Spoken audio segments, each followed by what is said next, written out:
नमस्कार, आपके साथ मैं हूं सुचारता कुकरेती। आप देख रहे हैं माई कौन है और आज 3 बड़ी खबरों को आपके लिए लेकर आई हूं। सबसे पहली खबर, आज संसद में गृह मंत्री अमित शाह गरजे हैं। वोट चोरी से लेकर एसआईआर से जुड़े हुए हर मुद्दे पर अमित शाह ने आज विपक्ष को खरी खरी सुनाई है और गृह मंत्री ने सीधे सीधे घुसपैठियों पर ऑल आउट अटैक बोला है और यह भी कहा है कि घुसपैठियों पर हमारी पॉलिसी बिल्कुल क्लियर है। मौजूदा सरकार की घुसपैठियों पर पॉलिसी क्या है, आज इस पर बात कर रही हूं। इसी के साथ आज इस खबर पर माइक ऑन कर रही हूं। गृह मंत्री ने आज सीधे सीधे मौजूदा सरकार पर घुसपैठियों की पॉलिसी को लेकर मौजूदा सरकार की बात रखी, लेकिन जब संसद में वोट चोरी पर गृह मंत्री बोल रहे थे तो उस समय राहुल गांधी और समूचा विपक्ष वॉकआउट क्यों कर रहा था, आज इस पर भी बात करूंगी। क्यों शाह के जवाब पूरे होने तक विपक्ष ने इंतजार नहीं किया और वॉकआउट कर लिया, आज इस पर भी माइक ऑन कर रही हूं। और इसी के साथ आपको बताऊंगी कि बंगाल में दूसरे ओवैसी ने कैसे ताल ठोक दी है। ममता के विधायक हुमायूं कबीर पार्टी से निकाल दिए गए, लेकिन वो ताल ठोक रहे हैं, खुद को बंगाल का ओवैसी बता रहे हैं और कह रहे हैं कि ना बीजेपी जीतेगी ना ममता बनर्जी। वो कह रहे हैं मैं बनूंगा किंग मेकर। तो आज सबसे पहले मैं इसी खबर से शुरुआत करती हूं, क्योंकि गृह मंत्री का जो अटैक आया है वो कैसे ममता बनर्जी पर भी है, बंगाल में चुनावों को लेकर भी है। लेकिन पहले आपको दिखाती हूं कैसे ये दूसरे ओवैसी ताल ठोक रहे हैं, जरा सुनिए।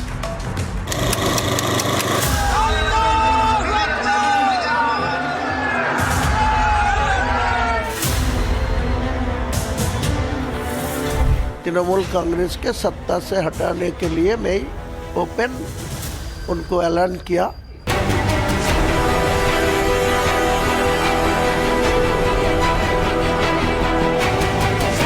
ममता बनर्जी को भी चतुर्थ बार के लिए वो मुख्यमंत्री नहीं बने।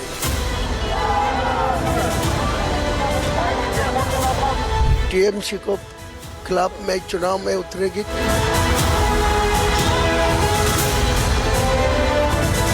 मैं बीजेपी को सरकार आने नहीं दूंगा और टीएमसी को सरकार फिर बनाने नहीं दूंगा। लगभग में 70 से 80 सीट जीत हासिल करेगी, तो मैं ही निर्णायक शक्ति होगी अगले दिन के चीफ मिनिस्टर में गद्दी में।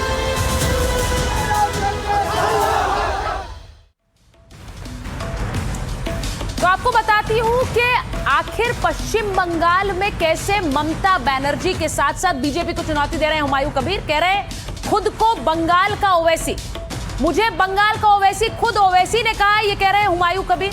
हुमायूं कबीर का दावा है कि बंगाल में मैं किंग मेकर बनने वाला हूं। जैसा कि ओवैसी कहते हैं वैसे ये खुद को किंग मेकर बता रहे हैं। टीएमसी और बीजेपी को बहुमत नहीं मिलने वाला है, मेरे समर्थन के बिना बंगाल में सरकार नहीं बनेगी, ये भी कह रहे हैं हुमायूं कबीर। वो ये भी कह रहे हैं कि 2 और विधायक मेरे साथ आएंगे और उसके बाद जब मैं नई पार्टी बनाऊंगा तो कोई नहीं बचेगा। उन्होंने ये नहीं बताया कि 2 एमएलए किस पार्टी से होंगे। कांग्रेस और लेफ्ट फ्रंट से उन्होंने चुनावी तालमेल संभव बताया, यानी उनका कहना है कि कांग्रेस भी उनके साथ आ सकती है। सीपीएम नेता मोहम्मद सलीम से बातचीत हुई है, ये भी उन्होंने कहा और कहा कि मैं एआईएमआईएम के संपर्क में हूं। हालांकि एमआईएम कह रही है कि वो हुमायूं कबीर के साथ अभी नहीं है, लेकिन बड़ी बात उन्होंने ये कही है कि ना बीजेपी आ रही ना ममता बनर्जी आ रही है पश्चिम बंगाल में। लेकिन वो किस दम पर ये बात कर रहे हैं, आपको कुछ तस्वीरें दिखाती हूं, कैसे उस बाबरी के लिए पैसा आ रहा है जो बाबरी की नींव इन्होंने 6 दिसंबर को डाली। अब देखिए नोटों का अंबार लग गया है, करोड़ों रुपए वहां पहुंच रहे हैं और ये तस्वीर आपके सामने इस वक्त जो मैं दिखा रही हूं ये उसी करोड़ों के अंबार की है जिसकी गिनती भी वहां लगातार चल रही है। ये करोड़ों का चंदा है जो वहां पहुंचा है। तो हुमायूं कबीर ने जिस मस्जिद का शिलान्यास किया है, यानी 6 दिसंबर को उसकी नींव रखी है, उसके लिए अब तक 3 करोड़ का डोनेशन आ चुका है। मशीनें पैसे गिन रही हैं वहां पर। न्यू बाबरी के चंदे पर हुमायूं कबीर क्या कह रहे हैं, न्यू बाबरी के लिए बांग्लादेश से चंदे का ऑफर भी मिला है, वो ये कह रहे हैं, और ये भी कि सऊदी अरब से भी चंदे का ऑफर मिल रहा है। एक आदमी ने 80 करोड़ रुपए देने का वादा किया। ये 80 करोड़, ये 5 करोड़ कहां से आ रहे हैं? दूसरे ने 5 करोड़ रुपए का चंदा देने का ऑफर दिया है। मस्जिद के लिए 3 करोड़ से ज्यादा चंदा मिल चुका है, ये भी वो बता रहे हैं। इनमें से 57 लाख रुपए लोगों ने 12 दान पेटियों में दिए हैं। चंदे में 2 करोड़ 47 लाख रुपए ऑनलाइन जमा कराए गए हैं। अब कुछ इसी तरह से उस पैसे की गिनती हो रही है और ये करोड़ों का चंदा हुमायूं कबीर के पास इसके लिए आ चुका है। पश्चिम बंगाल में चुनाव से पहले क्या बड़ा खेल होने वाला है? ये पैसा कहां से आ रहा है? हुमायूं कबीर आखिर किसका गेम बिगाड़ने वाले हैं? घुसपैठियों को लेकर पश्चिम बंगाल के चुनाव में दांव क्या रहेगा? क्योंकि आज संसद से अमित शाह गरजे और उन्होंने घुसपैठियों पर बड़ा दांव चलाया। अमित शाह ने ममता बनर्जी को कड़ी नसीहत दी है। ममता घुसपैठियों का साथ देंगी तो साफ हो जाएंगी, ये कह रहे हैं गृह मंत्री अमित शाह। गृह मंत्री ने कहा ममता घुसपैठियों को बचाएंगी तो बीजेपी की जीत बिल्कुल तय है। उन्होंने सीधे कहा है कि घुसपैठिए अगर आपके मोहरे हैं तो बीजेपी ये चुनाव जीतने वाली है। आज मैं आपको बताती हूं कि सदन में अमित शाह का आपने वो रूप देखा, अगर नहीं देखा है तो आपको दिखाती हूं, जिसमें वो गरजे, हर बयान का उन्होंने जवाब दिया, हर आरोप का जवाब दिया, लेकिन उन्होंने अपनी पॉलिसी क्लियर कर दी। अब ये तस्वीरें देखिए, जब वो घुसपैठियों पर बोल रहे थे उस समय विपक्ष ने वॉकआउट कर दिया। वो वॉकआउट की तस्वीरें आपको सबसे पहले दिखाती हूं, ये देखिए। अमित शाह संसद में बोल रहे थे और विपक्ष ने हंगामा किया और वॉकआउट किया। जरा तस्वीरें दिखा दीजिए। अगर सच्चाई नहीं सुन सकते तो इतना दिनों तक सड़कों पर संसद के समय लोगों को रंग फैला करके क्यों समय बर्बाद किया? दिखा रहे, हमको मालूम था ये भागने वाले हैं, सच्चाई को सुनना चाहिए। ये भाग गए, डर गए, सुन भी नहीं सकते। ये अगर ये सुन नहीं सकते हैं, इतना दिनों से संसद के समय बर्बाद क्यों किया?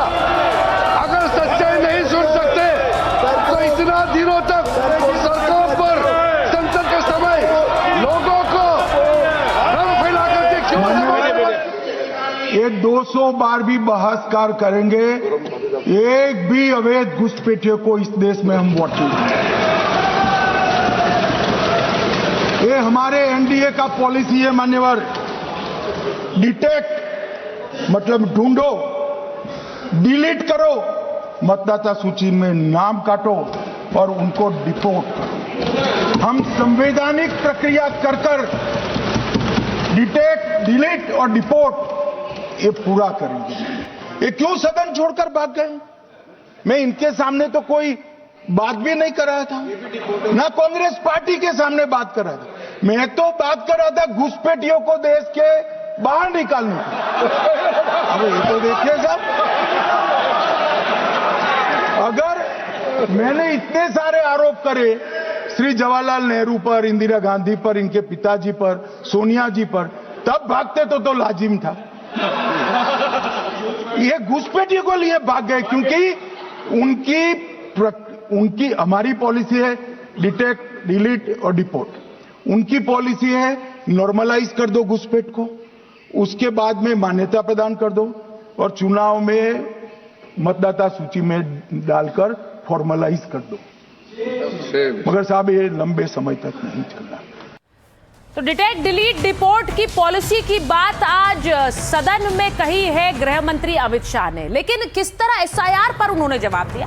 उन्होंने कहा एसआईआर पर एक तरफा झूठ फैलाया जा रहा है। पहला एसआईआर तो नेहरू के दौर में हुआ था, 1951 से अब तक 5 बार एसआईआर हो चुका है, लेकिन हल्ला 2014 के बाद ही होगा। सर पर पहले सवाल क्यों नहीं उठाए गए? नेहरू पीएम बने तब पहली वोट चोरी हुई थी, क्योंकि पसंद नेहरू नहीं थे लेकिन प्रधानमंत्री नेहरू बने। उन्होंने कहा इंदिरा राय बरेली से जीती तब एक और बार वोट चोरी हुई थी। पीएम पर केस ना हो ये कानून कांग्रेस ने बनाया था, इंदिरा गांधी को बचाया गया।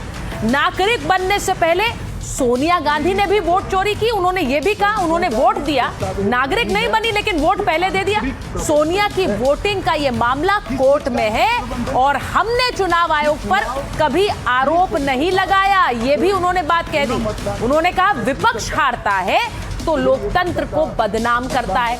विपक्ष की हार में ईवीएम एसआईआर का कोई हाथ नहीं है। उन्होंने कहा किसका हाथ है, ये भी सुनिए। अपने नेताओं के चलते हार रहा है विपक्ष, ये गृह मंत्री ने आज सीधे कहा। 73 साल तक इलेक्शन कमीशन की नियुक्ति का कानून नहीं था। 2023 से पहले प्रधानमंत्री ही इलेक्शन कमिश्नर को चुनते थे, लेकिन अब सोचिए कि कितना हल्ला इस पर हो रहा है। ये गृह मंत्री ने आज अपनी बात सदन में रखी है, जरा जल्दी से सुन लीजिए, उसके बाद सारे माइक ऑन कर रही हूं। मेरे मेहमान जुड़ गए। विदेशी नागरिक है, उनको चुन चुन कर डिलीट किया जाए, ये गहन पूर्ण। कोई भी देश का लोकतंत्र सुरक्षित रह सकता है जब देश का प्रधानमंत्री और राज्य का मुख्यमंत्री कौन हो वो घुसपैठिए तय करेंगे, मान्यवर नहीं रह सकते। ये मुद्दा क्यों उठा है? मूल मुद्दा है अवैध घुसपैठियों को मतदाता सूची में रखने। ये सारे इंडी अलायंस वाले चुनाव आयोग के खिलाफ आए। मान्यवर चुनाव आयोग एक तटस्थता से चुनाव कराने वाला संस्थान बनाए, पूरी दुनिया में भारत के लोकतंत्र की छवि को ढूंढे। वोट चोरी किसको कहते हैं वो मैं बताना चाहता हूं। और हमारे यहां कुछ परिवार ऐसे हैं जो पुश्तैनी वोट चोरी करते। सर्जिकल स्ट्राइक का विरोध किया इसलिए हम जीते। आपने एयर स्ट्राइक का विरोध किया इसलिए जीते। आपने 370 हटाने का विरोध किया इसलिए जीते। मोदी जी को भी सब लोगों ने प्रधानमंत्री बनाया है भाई, आपकी कृपा से नहीं बने हैं। मैं आज कहना चाहता हूं टीएमसी के लोगों को भी, ये राहुल जी के साथ में रहकर घुसपैठिया बचाओ यात्रा बिहार में निकली, साफ हो गए। आप भी घुसपैठियों को बचाओगे तो वहां भारतीय जनता पार्टी का विजय तय। एसआईआर का विरोध करोगे तो बिहार की जगह बंगाल और तमिलनाडु में भी साफ। मेरे साथ जो मेहमान जुड़ रहे हैं, परिचय आपसे करा देती हूं। बीजेपी के प्रवक्ता आरपी सिंह जी हमारे साथ जुड़ रहे हैं। हमारे साथ वरिष्ठ पत्रकार अनंत विजय जी स्टूडियो में हैं। वरिष्ठ पत्रकार सतीश के सिंह जी स्टूडियो में हमारे साथ हैं। हमारे साथ डॉक्टर अजीज खान हैं, प्रवक्ता हैं समाजवादी पार्टी के। हमारे साथ संजय शर्मा जी हैं जो कि प्रवक्ता है टीएमसी के, और दीपक झा जी हैं जो प्रवक्ता हैं कांग्रेस पार्टी के। बहुत स्वागत है आप सभी का। आज तो काफी हंगामा संसद में हो गया है। सतीश जी, अनंत जी, मैं पहले आप ही से शुरुआत कर लेती हूँ क्योंकि स्टूडियो में आप दोनों मेरे साथ हैं। भाई आज गृह मंत्री ने पॉइंट स्कोर किया या विपक्ष ने पॉइंट स्कोर किया? पहले अनंत जी आप बोलिए। अनडाउटेडली गृह मंत्री ने किया। विपक्ष का तो आज कुछ मतलब ऐसा था ही नहीं। जो भी था वो कल श्रीमान राहुल गांधी ने करने का प्रयास किया था। उन्होंने बॉयकॉट कर दिया, बाहर चले गए। हाँ, बॉयकॉट तो करना ही था क्योंकि बाद में जब पूरा उन्होंने सुन लिया, पॉइंट बाय पॉइंट रिबटल आ गया, और जब घुसपैठिए की बात हुई तो राजनीतिक तौर पर उन्होंने घुसपैठिए की बात सुनना ही नहीं चाहता विपक्ष, तो उन्होंने बॉयकॉट कर दिया। आज अमित शाह का भाषण बहुत ही शानदार था जिसको कह सकती हैं, और उन्होंने कल श्रीमान राहुल गांधी ने जितने भी पॉइंट्स उठाए थे सुचरिता जी, उनका पॉइंट दर पॉइंट जवाब दिया, और सारी उन्होंने कानूनी स्थिति साफ की, और बीच बीच में उन्होंने राजनीतिक बयानबाजी भी की जिस पर थोड़े नोकझोंक भी हुई थी सतीश जी, राहुल गांधी और उनके बीच में। वो मजा आया आपको उस नोकझोंक को देखकर? वो ये होना था, उन्होंने कहा मेरी डिबेट करा दीजिए सीधे गृह मंत्री से। जैसे एसी का टेम्परेचर होता है ना, कंट्रोल किया जाता है ना, तो सब कुछ आजकल कंट्रोल्ड है। क्यों? मुझे तो ये लगता है कि जो राहुल गांधी ने सवाल खड़े किए थे उसका तो कोई जवाब नहीं दिया गृह मंत्री जी ने। क्या 4 मांगे की? अच्छा, कोई जवाब नहीं दिया उन्होंने? कोई जवाब नहीं। सुनिए, आप सुन भी लीजिए। हाँ, नहीं बताइए ना। पहला कि भाई इलेक्शन कमिश्नर के नियुक्ति का कानून बदला क्यों गया? सीसीटीवी फुटेज का अचानक से कोर्ट के आदेश के बाद ये बदला क्यों गया? ये 2। इसके अलावा जो डुप्लीकेट वोटर्स हैं उसका तो कोई जवाब नहीं मिला, न ब्राजीलियन महिला का भी मिला। आज तक ब्राजीलियन महिला का नहीं, जब उन्होंने बोला 73 साल तक किसी की नियुक्ति का कानून नहीं था 2023 से, इसलिए ऐसा कानून बनाया कि लाइफ लॉन्ग इम्यूनिटी दे दी। प्रधानमंत्री चुनते थे। अरे भाई चुनते थे तो उसमें बदलाव किया गया था। और बदलाव करने के बाद ऐसा बदलाव किया गया इसकी हत्या कि अगर आज का करके- सुने, हाँ। अरे सुनिए ना, सीईसी अगर आज कोई हत्या भी कर दे, हाँ। आज कोई हत्या भी कर दे सीईसी, तो लाइफ लॉन्ग उसको कुछ नहीं होगा। ये आप ये कह सकते हैं जवाब में। सुनिए, तो पहले से नियम है। नहीं, नहीं, ये तो 19 आरपी एक्ट 1951 में है कि आप लोगों को चुनाव गलत आयोग पता है। के- सुनिए ना क्या है। अरे उन्होंने धारा बताई, आप अरे 16, धारा 17 सुन तो और 13 लीजिए। देखिए, फैक्ट चेज में भाजपा के लोग बड़े कमजोर हैं। नहीं, सुनिए ना, एक बात मैं सुन तो लीजिए। अपनी बात कर रहा हूँ। अरे मैं तो आपको आप कल बताई थी ये पोजीशन है, नहीं, कानून की पोजीशन ये है, ये मैंने कल आपको एक डिबेट में जी बताई। नहीं, आप गलत बताए थे। और सुन लीजिए। आप बताइए आप कहाँ नहीं बोलते लिखा हुआ। रहिए, फैक्ट चेक कर लीजिए। उसमें पहले ये था कि इम्यूनिटी रहेगी जी। लेकिन लाइफ लॉन्ग इम्यूनिटी नहीं रहेगी, ये जोड़ दिया गया। लाइफ लॉन्ग इम्यूनिटी नहीं रहेगी। चुनाव आयोग के किसी व्यक्ति पर कोई मुकदमा नहीं चलाया जा सकता। चुनाव से संबंधित ये आरपी एक्ट में लिखा हुआ है, उसी को सरकार ने रीइंफोर्स किया। दूसरी बात, 1951 के कानून में ये लिखा है ना कि किसी भी चुनावी विवाद का निपटारा 45 दिन के अंदर हो जाएगा। तो 45 दिन से ज्यादा सीसीटीवी लेके करेंगे क्या? ये मैं अब बताता हूं आपको। हाँ बताइए। कोर्ट ऑफ रिकॉर्ड होता है सुप्रीम कोर्ट, और उसमें 1932, 34, 35, 36 में भी जो फैसला आया होगा उसका कोर्ट ऑफ रिकॉर्ड है। वो तो रिकॉर्ड रहना चाहिए। नहीं, आपकी बात ठीक है, एकदम ठीक कर रहे हैं रहना चाहिए। दादा, आप ठीक कह रहे हैं। लेकिन अगर कोई विवाद ही नहीं है तो उन रिकॉर्ड्स का करेंगे क्या? नहीं, विवाद तो होगा भी नहीं। अभी तक तो नहीं। विवाद होगा ही नहीं। देखिए, अभी तक कुछ तो भी हुआ कर लीजिए। सुनिए, इसमें मुद्दा सिर्फ इतना है, कुछ भी कर लीजिए, हर विवाद का एक ही हल है। कोई विवाद नहीं है, कोई यही फैसला है। नहीं, हम अगर जो कोई कहेंगे विवाद वही नहीं, सही नहीं है। सतीश जी, अगर कोई विवाद नहीं है तो फिर इतनी चर्चा, उस पर जवाब तो रख देना, लीजिए सवाल ना रोज खड़े 45 करना, साल तक। रोज सवाल खड़े करे ओ, जा रहे हैं, तो उसके ऊपर 45 रोज साल तक जवाब दिए जा रिकॉर्ड रहे हैं। रखने में क्या दिक्कत है? अरे 45 उन्होंने कहा आप कोर्ट क्यों नहीं जा रहे हैं? आप कोर्ट नहीं जाते, सिर्फ प्रेस कॉन्फ्रेंस करते हैं। ये बात सही है कि नहीं अरे सही है? भाई। मैं एक बार मैं एक बार जरा बाकी मेहमानों पर भी जाती हूँ ना। मैं क्या बाकी गृह मेहमानों पर मंत्री जाती कोर्ट हूँ। गए एफिडेविट हाँ, देने? हाँ। लीडर ऑफ अपोजिशन संवैधानिक पद नहीं, आरोप को जैसा लगाते हैं। प्रधानमंत्री है। आरोप को लगाते हैं ना सतीश जी। आरोप लगाते जो हैं। आरोप लगाएगा वो कोर्ट जाएगा। संसद में आरोप लगाए हैं, संसद अरे। के बात पर करना चाहिए। अरे पहली एक बात तो सतीश जी एक बात समझ लीजिए, एलओपी संवैधानिक पद नहीं है।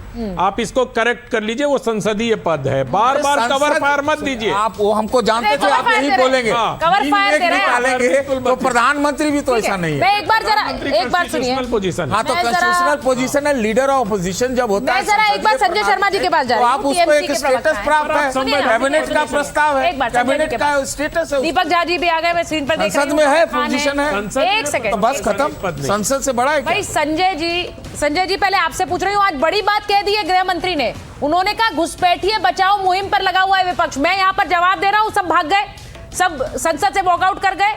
मैं घुसपैठिए की बात करता हूँ तो ये क्यों भाग जाते हैं? ये क्यों समर्थन दे रहे हैं घुसपैठियों को? तो बात यह है कि गृह मंत्री जी आज भाषण में बीच में उत्तेजना से भर जा रहे थे।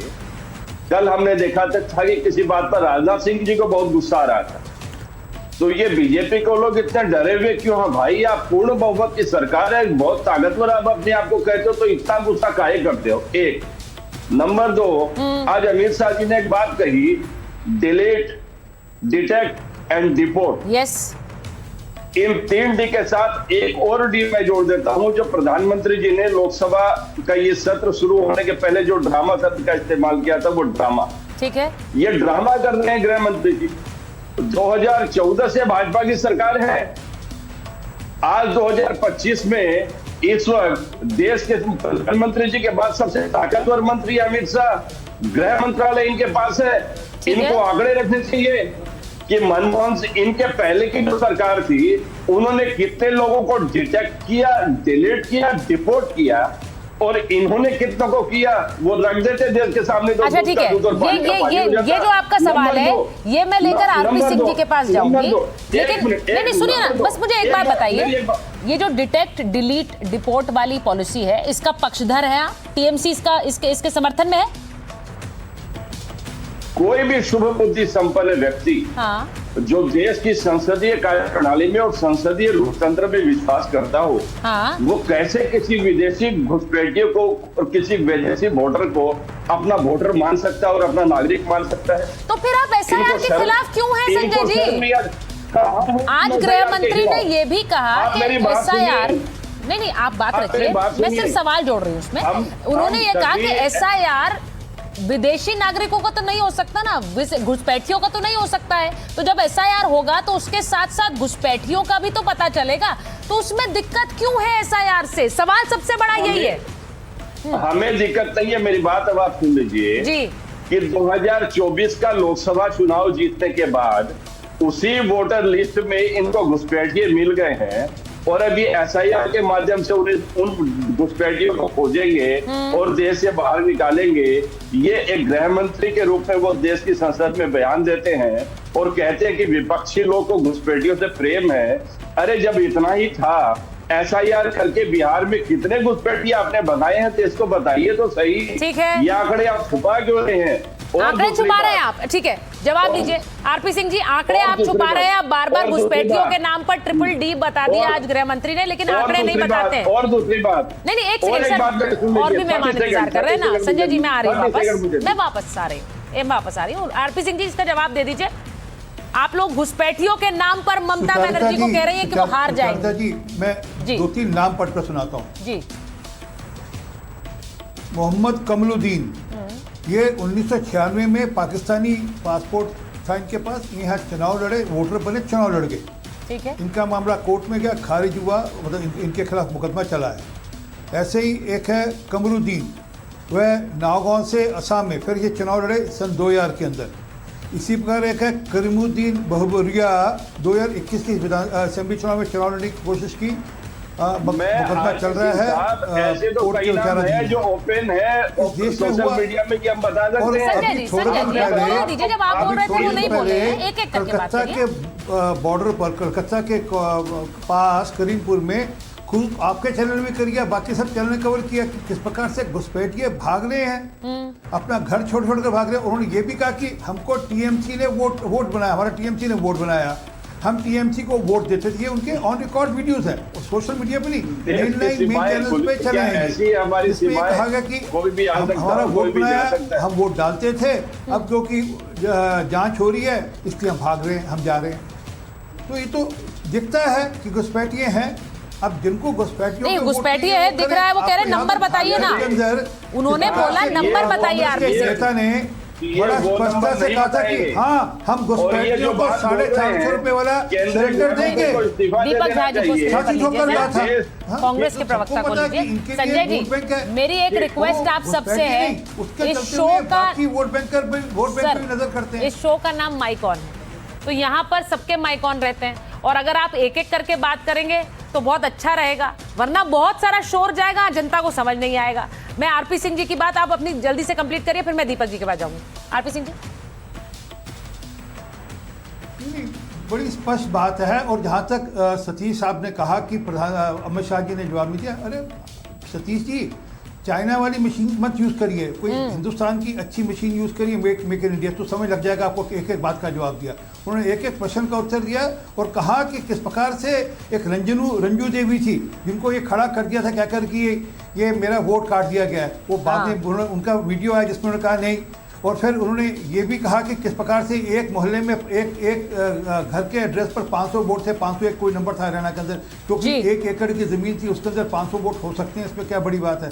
परंतु मैंने कहा ना, देखिए, इलेक्शन कमीशन ने मैं एक बड़ा बड़ी बात स्पष्ट बता से कहा देती ये हूँ। फेक है। मैं एक जब बड़ी राहुल बात गांधी ने कुछ खबर कहा, बता रही फेक हूँ, है। आरपी सिंह तो जी। अब ये चैलेंज राहुल गांधी के ऊपर है कि वो इलेक्शन कमीशन के ऊपर चैलेंज महारानी का राहुल मुकदमा दर्ज गांधी करे। को फेक का है। मतलब होता है दीपक झा फर्जी वाला जी, करने वाला। बड़ी खबर बताऊं, अमित शाह जी ने क्या कहा है, उन्होंने संसद में हार जीत का आंकड़ा दे दिया। उन्होंने कहा 2014 से सत्ता और विपक्ष की हार जीत के आंकड़े में रख रहा हूं। बीजेपी लोकसभा विधानसभा के 44 चुनाव जीती है, ये अमित शाह ने कहा। 30 विधानसभा चुनाव में विपक्ष की जीत हुई है। चुनाव पर भरोसा नहीं था तो शपथ क्यों ली? 30 विधानसभा चुनावों में विपक्ष की जीत हुई है, इनमें क्यों ली शपथ? अब ये मैं आपसे पूछ रही हूं दीपक जी, जरा बताइए। पहले एसआईआर इससे पहले भी होता रहा, आज गृह मंत्री ने कहा, लेकिन शोर सिर्फ 2014 के बाद हुआ।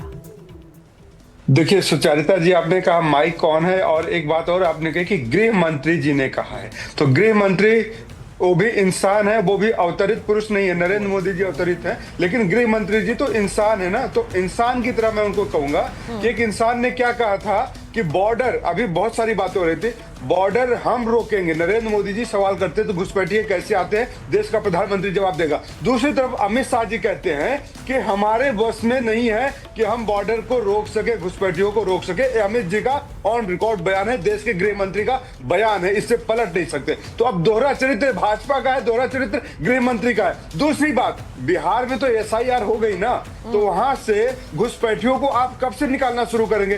कोई डेट बता दीजिए। आज संसद भवन चल रही है, आप बेमौज से बोलिए, आप बता दीजिए देश को कि इतने यहाँ पे घुसपैठिए पकड़े गए, इतने ऑन रिकॉर्ड है। आपने तो बता दिया इतने लोगों का वोट काटा गया, इतने लोग मर गए, इतने लोग जी गए, लेकिन आपने नहीं बताया, कोई गाइडलाइन तय नहीं किया कि कब से इन घुसपैठियों को बाहर निकालना शुरू करेंगे। आपने महाराष्ट्र चुनाव में गए थे तो बोले थे महाराष्ट्र में बीजेपी की सरकार आएगी तो यहां से घुसपैठियों को चुनाव हम 6 महीने के अंदर निकाल देंगे। तो आप महाराष्ट्र में से कितने घुसपैठिए आए, कृपया करके उनका लिस्ट तो बता दीजिए, देश जानना चाहता है। गृह मंत्री जी आप पे देश यकीन करता है। आप कहते हैं पहली वोट चोरी हुई थी इंदिरा गांधी के जमाने में, नेहरू जी के जमाने में, तो आप मानते हैं कि अगर पहले वोट चोरी वो पहली थी तो दूसरी और तीसरी अब आपके जमाने में वोट चोरी हो गई है। आपने पहली वोट चोरी का हवाला दे दिया। तो इसलिए अमित शाह जी, अच्छा सुनिए, वो ये कह रहे हैं अगर बिहार में आप हार गए तो वोट चोरी, अगर जीत गए तो वोट चोरी पर चुप्पी।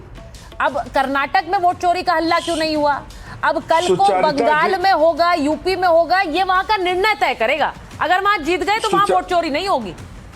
सुचरिता जी, हमारी इस प्रक्रिया के तहत इस प्रक्रिया का विरोध है, एसआईआर का विरोध नहीं है। ये भाजपा वाले भ्रम फैलाते हैं। हम कहते हैं, सुनिए, इस दुनिया में 2020 के बाद पूरी दुनिया में सब देशों ने अपनी जनगणना करा लिया। मैं पूछना चाहता हूं कि भारत की सरकार ने जनगणना क्यों नहीं कराया? जनगणना होगा तो आपको पता चलेगा इस देश के कितने नागरिक कहां पे है, कहां रहते हैं। उससे वोटर प्रक्रिया को बड़ा आसान हो जाएगा। लेकिन ये सरकार जनगणना क्यों नहीं कराना चाहती? इसके पीछे सरकार का हिडन एजेंडा क्या है, देश जानना चाहता है।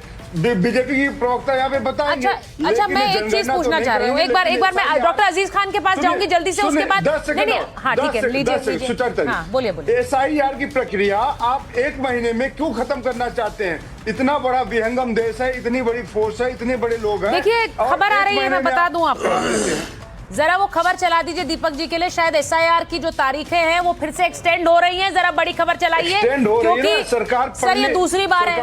अब ये पहले 10 दिसंबर तक की गई, अब फिर से बढ़ाई जाएंगी, ये भी खबर आ रही है। क्योंकि जैसा आपने कहा प्रक्रिया पूरी नहीं हो रही है, तो अगर प्रक्रिया पूरी नहीं हो रही है तो उसके लिए समय और बढ़ाया गया एसआईआर को लेकर। ये बड़ी खबर है। अब जिस समय संसद में बहस चल रही थी एसआईआर को लेकर, उसी समय यूपी समेत कुछ राज्यों में तारीखें बढ़ाई जाएंगी, ये भी खबर आ रही है। कल चुनाव आयोग इस पर फैसला ले सकता है। आयोग की टीम तारीख बढ़ाए जाने को लेकर कल मीटिंग करेगी।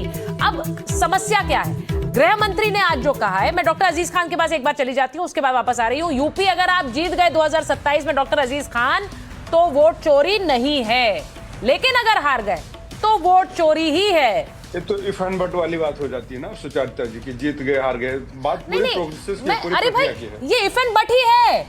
30 जिन चुनावों को आप जीते उसमें वोट चोरी थी। 2-3 बड़ी इंपॉर्टेंट। एक मिनट, डॉक्टर खान बोल रहे हैं, उनको बोलने दीजिए। बोलिए डॉक्टर। देखिए सुचरिता जी, 2-3 बड़ी इंपॉर्टेंट बात है जो कि मैं इस डिस्कशन में देख पा रहा हूं।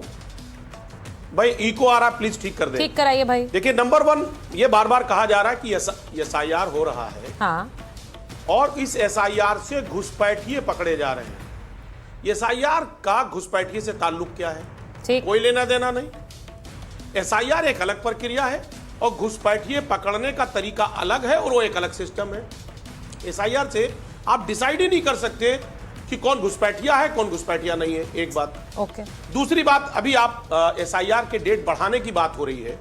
मैं सुचेता जी आपको बता रहा हूं, समाजवादी पार्टी पहले दिन से कह रही है कि कम से कम 4 महीने का वक्त चाहिए, क्योंकि बहुत प्रेशर है, बीएलओ के ऊपर बहुत प्रेशर है। बीएलओ की तमाम मौत हो रही, क्यों? क्योंकि काम बहुत है। अभी आप देखिए 2,98,00,000, अभी जो आज का न्यूज़पेपर है उसमें था कि इतने फॉर्म सबमिट नहीं हुए हैं। हाँ। यूपी का आंकड़ा है। मैं जानना चाहता हूं क्यों नहीं सबमिट हुए, जो कि मैंने व्यक्तिगत तौर पे देखा। जब उस ऐप को चलाइए आप, जब सबमिट करता है बीएलओ, तो जो ऐप है, जो वेबसाइट है, वो इतना ओवरक्राउड है, इतना ओवरलोड है कि वो एडमिट नहीं कर पा रही है। लोगों का जो फॉर्म है वो एक्सेप्ट ही नहीं हो पा रहा। फॉर्म जो जमा कर पा रहे हैं उसमें मात्र 25 से 30% लोग का ही फॉर्म वो एक्सेप्ट कर पा रहा है। अब सवाल इस बात का, जब फॉर्म ही एक्सेप्ट नहीं होगा तो इन परिस्थितियों में मैंने ये देखा कि जब आप उसमें जाइए उसके वेबसाइट पे, तो जब फॉर्म एक्सेप्ट नहीं होता है तो वो एडमिटेड नहीं दिखा रहा है। अगर एडमिट नहीं दिखाएगा तो फॉर्म तो रिजेक्ट हो जाएगा और आप बाद में आप कहेंगे कि साहब आप इस देश के नागरिक नहीं है। सुनिए मेरी बात करनी है। लाइए फला फला कागज दिखाइए। एक तरफ आप ओवर क्राउड कर रहे हैं वेबसाइट को और उसके बाद आप कह रहे हैं साहब समय नहीं बढ़ाएंगे। समय अभी देखिए 10-5 दिन बढ़ाएंगे। भाई क्यों नहीं 4 महीने बढ़ा देते? देखिए अजीज खान साहब, आपको नहीं लगता है ये वाली जो समस्या है, आपने बिहार में भी इसके बारे में कहा था, अगर मैं गलत नहीं हूं तो बिहार को लेकर भी यही कहा गया था कि बिहार में नहीं हो पाएगी प्रक्रिया। सतीश जी, ये कहा ना कि नहीं कहा था? तो भाई देखिए, तो बिहार में नहीं हुई क्या प्रक्रिया पूरी? फटाफट मुझे 3 लाइन बोलने दीजिए। 3 लाइन देखिए, SIR का जब तक सिर पैर तय हो जाए उसके बाद एक ही बार हो भाई, महीना में होगा, 5 महीना होगा, 6 महीना में होगा। पिछले बार जब हुआ था इंटेंसिव रिवीजन तो 12 राज्यों में 8 राज्यों में 12 राज्यों में 8-8 महीने लगे थे। ऐसी क्या जल्दी घुड़दौड़ करने की, तुरंत फराटा दौड़ करने की, एक ही बार तय क्या लग रहा है आपको? मंशा क्या है? क्यों है जल्दी? अब ये तो हम लोग आरोप नहीं लगा सकते, लेकिन मैं आपने घुसपैठ पे कहा, घुसपैठ पे तो ये कोई बता सकता है? आप कह रहे हैं क्या जल्दी है, क्यों जल्दी है? तो मैं पूछना चाह रही हूँ नहीं होना चाहिए जल्दी। अगर देश को शुद्धिकरण करना है, घुसपैठियों, 1 मिनट रुकिए ना, घुसपैठियों को पकड़ना है तो ठीक से पकड़िए ना। 12 साल में 11,000 मिले इनको घुसपैठिए, इससे बढ़िया तो मनमोहन सिंह में 90,000 मिल गए थे। और घुसपैठियों की अगर जहां तक बात है तो असम को क्यों छोड़ दिया गया है जहां 16 लाख चिन्हित है? क्योंकि वहां पर NRC वाला शोर है। वैसे तो वो पूरे देश में हो गया शुरू। अखिलेश जी से लेकर ममता बनर्जी NRC कह रही है, SIR कह ही नहीं रही है। वो सतीश जी जब उत्तेजना में आते हैं ना तो थोड़ा भूल जाते हैं। 2003 में जो 8 महीने लगे थे सुचरिता जी, उस समय टेक्नोलॉजी इतनी एडवांस नहीं थी, उस समय ऐप नहीं था, उस समय वेबसाइट पे अपलोड नहीं होता था। तो अगर आपको याद हो तो 2004 में पहली बार इस देश में सबसे EVM का प्रयोग आरंभ हुआ, है ना? उसके पहले बैलेट से होता था। तो क्या हम कहें कि चुनाव प्रक्रिया 3 साल चलनी, मतलब 3 महीने तक चलनी चाहिए? ये तो कोई बात नहीं है ना। समय के साथ अजीज खान ने ठीक पूछा ना भाई, कितना टेक्नोलॉजी बढ़ गया तो 15 साल से देश में जनगणना ही नहीं हुआ है, उसको कर ले 10-20 मिनट। जनगणना तो 21 में होना था, 21 में कोरोना था, ठीक है, 21 में साल हो गए और जनगणना की प्रक्रिया आरंभ हो चुकी है, 27 तक खत्म हो जाएगी। जनगणना कमिश्नर नियुक्त हो चुका है। पूरी बात तो बताइए, आधी बात बता के जो भ्रमित करते हैं। और राहुल गांधी को आप लोग 15 साल की बात कर रहे हैं भाई, 15 साल नहीं, मैं 2 सवाल पूछूंगी। आज एक हंगामा बड़ा एक और बात पे में ड्यू था। तो लास्ट टाइम कब हुआ था? 11 में। 1 मिनट, पहले ही हुआ होगा ना, वही बात कंप्लीट नहीं कर रही थी। अब तो 16 साल हो जाएंगे। सुनिए, मैं डॉक्टर खान के पास पहले जाऊंगी। दीपक जी आ रहे हैं उसके बाद, क्योंकि आज एक और हंगामा था, एक और हंगामा हुआ जिस पर भी बात करनी है। लेकिन अजीज खान साहब, ये जो उन्होंने कहा कि 30 चुनाव ऐसे हैं जहां पर विपक्ष जीता है, उस पर नहीं कोई शोर था, उस पर कभी वोट चोरी की बात नहीं होती है, वहां पर सन्नाटा हो जाता है एकदम से। या तो मानिए कि वोट चोरी करके आप लोग भी जीते जहां विपक्ष जीता। कैसे हो रहा है ये? 30 और 45 का आंकड़ा है। देखिए सुचेता जी, सुचेता जी बहुत स्पष्ट है। समाजवादी पार्टी का विजन और मिशन बिल्कुल क्लियर है, आईने की तरह साफ है। हमने पहले भी कहा और आज भी कह रहा हूं कि हम चुनाव जीत जाएं या हार जाएं, ईवीएम पर सवाल था और है और रहेगा। तमाम जो डेवलप्ड कंट्री हैं, जर्मनी ले लीजिए, फ्रांस ले लीजिए, इटली ले लीजिए, ये सब पे ईवीएम से चुनाव नहीं होता है। क्यों ईवीएम से नहीं हो रहा है? वो हमसे ज्यादा एक्टिव है, ज्यादा डेवलप्ड है। क्यों? इवन जापान जिसकी टेक्नोलॉजी आप इस्तेमाल कर रहे हैं, वहां पर ईवीएम से चुनाव नहीं हो रहा है। क्यों नहीं हो रहा है? क्योंकि उन लोगों को भरोसा नहीं है, वो ज्यादा टेक्नोलॉजी में एडवांस है। हम क्यों ज्यादा इसके पीछे पड़े हैं? भाई अगर कोई चीज लाई गई, इवन की कांग्रेस लाई ईवीएम, और अगर वो सही तरीके से काम नहीं कर रही है और वो विश्वसनीय नहीं है, तो उसको क्यों नहीं हटा दिया जाता है? सर, आप कह रहे हैं कि सब टेक्नोलॉजी का इस्तेमाल कर रहे हैं, कम वक्त में चुनाव कराना चाहते हैं। मेरी बात सर, मुझे सुचिता नहीं सर, सुनिए ना सर, इंपॉर्टेंट बात नहीं, मैं एक चीज बोलना चाहती हूँ। चुनाव आयोग ने कितनी बार आपको बुलाया है सर? अब मुझे बताइए, आप में से कितने नेता गए ईवीएम पर जब उन्होंने सवाल पूछा? कभी नहीं जाते ना जी। आप तो बहुत ही बोलिए। आप तो देश की बड़ी पत्रकार हैं, बड़ी एंकर हैं, आपको बोलने का मौका देती है। बात अगर नहीं जाएगी देश क्या समझेगा? सर मैं तभी तो कह रही हूँ। मैं जो मोटा मोटा मामला रख रहा हूँ हाँ। उसे मुझे रखने दे। बोलिए बोलिए। मैं जो फैक्ट की बात रख रहा हूँ ना, जो फैक्चुअल है, मैं ये कहना चाह रहा हूँ कि आखिर हम ईवीएम, अगर ईवीएम कोई चीज आया ईवीएम और वो ईवीएम अगर विश्वसनीय नहीं है, भाई कह रहे हैं बीजेपी के लोग कह रहे हैं कि कम वक्त में हम उसकी काउंटिंग कर देते हैं। और देश का इतना बड़ा लोकतंत्र है, देश इतना बड़ा है, और जिस पर पूरा देश चलना है, जिसमें प्रधानमंत्री को चुनना है, मुख्यमंत्री को चुनना है, देश चलना है, उसके लिए 2-3 दिन नहीं दिया जा सकता, 4 दिन नहीं दिया जा सकता। क्यों नहीं दिया जा सकता? ऐसी क्या जल्दबाजी की है कि जिनमें काउंटिंग करके चीजें खत्म कर दें? देखिए, अगर 2-4 दिन भी लगता है, देखिए आपने ईवीएम की बात कही, आपने ईवीएम की बात कही, मैंने सवाल पूछा ईवीएम पर क्यों नहीं जाते जब इलेक्शन कमीशन बुलाता है। उसी तरह से एक और बड़ी, मैं आरपी सिंह जी आ रही हूँ, उसी के तहत एक और बड़ी बात बता रही हूँ। आज गृह मंत्री ने क्या कहा? राहुल वोट चोरी की बात कहते हैं लेकिन कोर्ट नहीं जाते हैं। बूथ की सीसीटीवी फुटेज प्रेस कॉन्फ्रेंस से नहीं मिलती है। मतलब प्रेस कॉन्फ्रेंस करते रहिए और बोलते जाइए सीसीटीवी फुटेज कहाँ है, हमें क्यों नहीं दिखाया। वो कह रहे हैं सीसीटीवी फुटेज के लिए कोर्ट जाना पड़ता है। वोटिंग की सीसीटीवी फुटेज संवैधानिक प्रावधान नहीं है कि आपने बोल दिया और वो हमें आपके सामने रखना है। आप कोर्ट क्यों नहीं जाते हैं? आप सिर्फ प्रेस कॉन्फ्रेंस में हल्ला क्यों करते हैं? दीपक झा जी बताइए। दीपक झा जी और आरपी सिंह जी को लीजिए। दीपक झा जी बताइए। देखिए सुचरिता जी, संविधान एक संसद है और एक सुप्रीम कोर्ट है। अगर संसद के सदस्य जो कि संसद में कानून बनाते हैं, संसद में चर्चा करते हैं, वो हर बात पे कोर्ट दौड़ने लगेंगे तो आम जनमानस क्या करेगा? आम जनमानस का क्या होगा? कोर्ट आपको इसलिए दिया गया कि अगर कुछ गलत हो रहा है आपके साथ तो आप कोर्ट जाइए, लेकिन जब आप कानून बनाने वाले हैं। आरपी जी एक मिनट कंप्लीट करने दीजिए, उन्हें कंप्लीट करने दीजिए फिर जवाब दीजिए। आरपी सिंह इतना आरपी जी मेरी रिक्वेस्ट है, उन्हें बोलने दीजिए फिर जवाब दीजिए। ठीक है आरपी जी, 1 मिनट रुकिए ना। नहीं आरपी जी ऐसे बात नहीं जाती है, मेरी रिक्वेस्ट है उन्हें बोलने दीजिए। वो अपनी बात रख रहे हैं, मैंने सवाल किया उनसे, उसके बाद जवाब दीजिए। दीपक जी बोलिए जल्दी।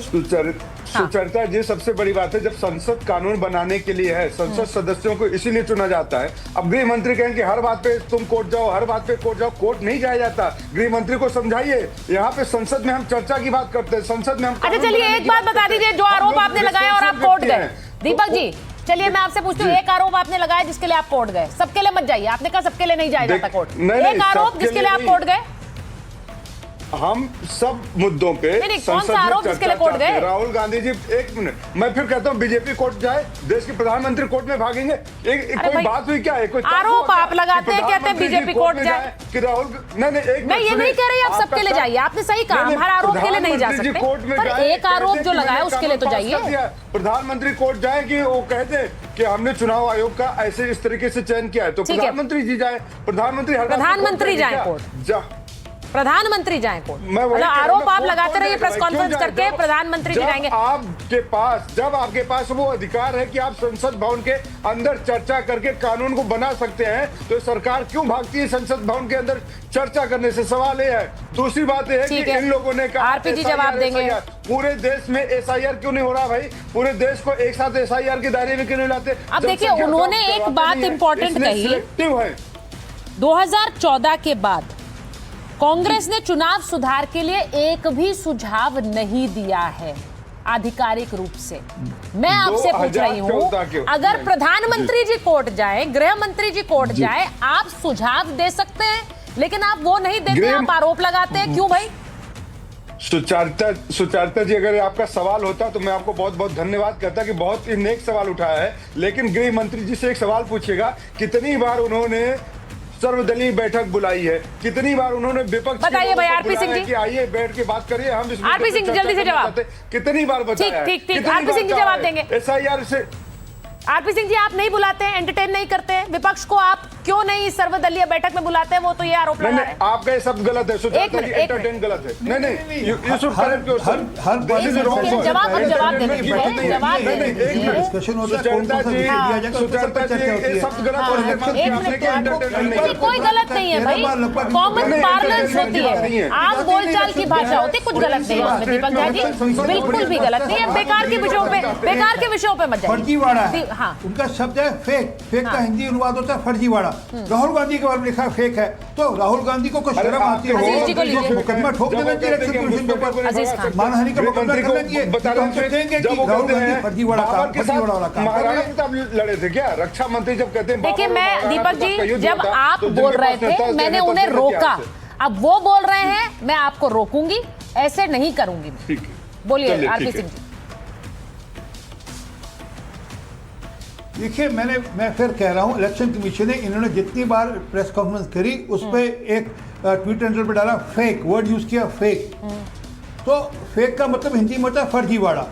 अरे कुछ शर्म आती हो राहुल गांधी को तो कोर्ट जाना चाहिए अपनी इज्जत बचाने के लिए। हम तो नहीं तो मानेंगे कि राहुल गांधी फर्जीवाड़ा कर रहे हैं, दिखता है फर्जीवाड़ा कर, क्योंकि एक बात भी उनकी कहीं पाए पे खड़ी नहीं होती। जब वो कहते हैं कि 1 एकड़ के प्लॉट पे 500 वोट कैसे, तो वो बात इलेक्शन कमीशन साबित कर दी कि किस प्रकार से बात रिपीट मत करिए, कुछ नई बात करिए ना भाई। महिला की बात करी, उसने कहा मैं सुचेता जी को बोले रिपीट ना करें, वो लगातार झूठ बोलते हैं। एक सेकंड, फिर आप लोग एक साथ बोल रहे हैं। मैं स्टूडियो में आ रही हूँ, स्टूडियो में आई हूँ। मैं एक चीज कह रही हूँ, सुप्रीम कोर्ट ने कल कहा था कि ईसी नागरिकता बेशक तय नहीं करता है, लेकिन फर्जी वोटर की पहचान तो करेगा। और फर्जी वोटर की पहचान करेगा सतीश जी, तो क्या निकल कर आएगा भाई? बताइए मुझे, इसमें दिक्कत क्या है फिर? देखिए, फर्जी वोटर का पहला बात सुनिए। हाँ। अमित शाह पिछले सत्र में ये इलेक्टोरल रिफॉर्म पे नहीं हुआ। हाँ। क्या कहते हैं, बहस सरकार तैयार नहीं थी, क्योंकि ये हो ही नहीं सकता। ये हो कैसे गया? अमित शाह किस हैसियत में बोले, ये हमको समझ में नहीं आया, पहली बात। दूसरी बात, यस फर्जी वोटर तो निकालना काम है। हाँ, तो फिर ठीक ढंग से निकाले ना। लिस्ट बनाई आप जाएगी, इस तरह अगर आरोप लिस्ट है, बनाई जाएगी, आरोप तो उस लिस्ट में नाम नहीं निकलेंगे क्या? या भाई 15 दिन में करने का क्या? ये भी तो एक लगता है कि जैसे विपक्ष, इसीलिए तो कहता है फर्जीवाड़ा। फिर ये बोलिए ना कि कम समय है, ये मत बोलिए ना कि गलत काम कर रहे हैं। कौन कह रहा है गलत काम? दोनों में फर्क है। हम तो नहीं कह रहे। अनंत जी, गलत है कि नहीं? हाँ, बिल्कुल गलत है, क्योंकि ये तो होना ही चाहिए और मुझे लगता है कि ये नियमित अंतराल पे होना चाहिए। क्योंकि जिस प्रकार से 500 किलोमीटर का खुला हुआ है बॉर्डर, और जिस प्रकार से वहां आता, आज तो अमित शाह ने असल में, कल देखिए राहुल जी ना थ्रेड की बहुत बात कर रहे थे कि कांचीवरम साड़ी में ये थ्रेड लगाया जाता है, उसमें हरा थ्रेड होता है। आज अमित शाह ने थ्रेड का हिंदी होता है धागा, धागा खोल दिया पूरे मसले का। आप सतीश जी कह रहे हैं अमित शाह किस सतीश जी हाँ, किस हैसियत? सतीश जी, आप पिछले सुनिए, आप पहले हैसियत कहते थे भाई इलेक्शन कमीशन का, तो सर, मतलब ये संसद में डिस्कशन नहीं हो सकता। ये बार कैसे हो गया, ये बताइए। मैं बता रहा हूँ, if you have the fact don't bang the table, and if you don't have the fact please bang the table. मैं सिर्फ इतना कह रहा हूँ, मैं ये कह रहा हूँ, मैं यही कह रहा हूँ। And if you have the facts, don't walk out. हाँ, मैं सिर्फ ठीक है, मैं बस एक लाइन बोल देता हूँ। एक लाइन बोलिए। मैं कह रहा हूँ कि इस बार चर्चा इलेक्टोरल रिफॉर्म पे थी, इसी हैसियत से गृह मंत्री ने बोला, एसआईआर पे चर्चा नहीं थी। सीधी बात यह है कि अगर आप संसद से वॉकआउट नहीं करते, आप सीधे गृह मंत्री के जो उन्होंने जवाब दिया उस पर बात रखते, ये वॉकआउट करके क्या हासिल हुआ है इसके बारे में हमारी जनता तय करे। बहुत बहुत धन्यवाद आप सबका।